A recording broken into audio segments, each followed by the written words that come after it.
Hello students, I'm Sylvia Ravel and this is our lecture number 2 for our chapter number 10, that is gaseous exchange. So the topic for today is gaseous exchange in humans. Gaseous exchange in humans starts with air passageways.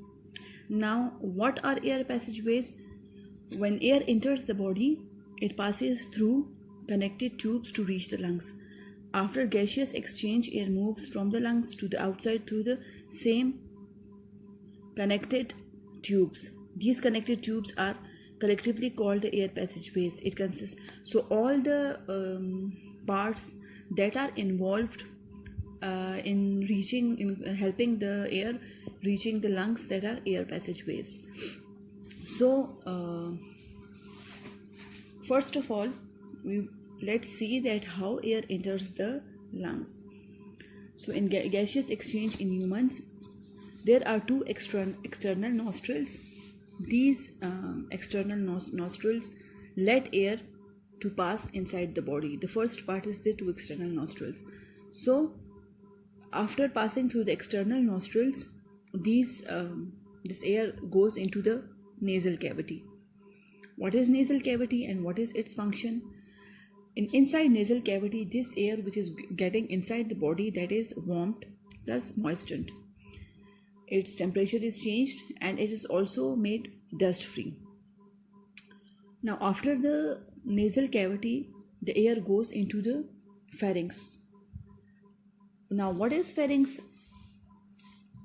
Pharynx, the nasal cavities lead into pharynx, which is about a 4 to 5 inches long muscular passage. It is also lined by the mucous membrane. It is a long muscular tube. And what is its function? If any dust particle is trapped inside, it will be further removed in the pharynx. Now after passing from the pharynx, the air goes into the epiglottis. Epiglottis is a structure which covers another structure, or which protects another structure, that is the glottis. And after that it passes into larynx, which is also called voice box.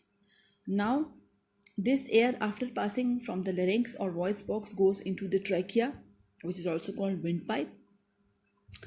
Now there are 16 to 20 C-shaped cartilaginous rings present in the windpipe. Now what is the function of these cartilaginous rings?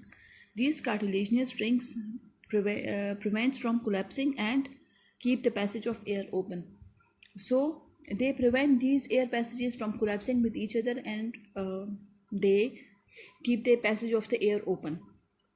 Now after passing from the trachea,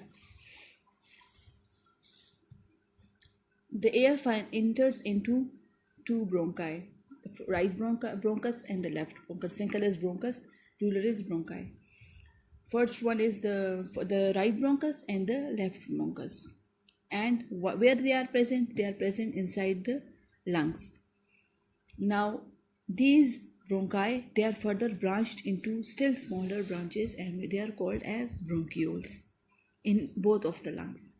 And these bronchioles are further divided into very small parts, that is called alveoli or cingulus alveolus. And what is alveoli? These are the structural and functional unit of the respiratory system.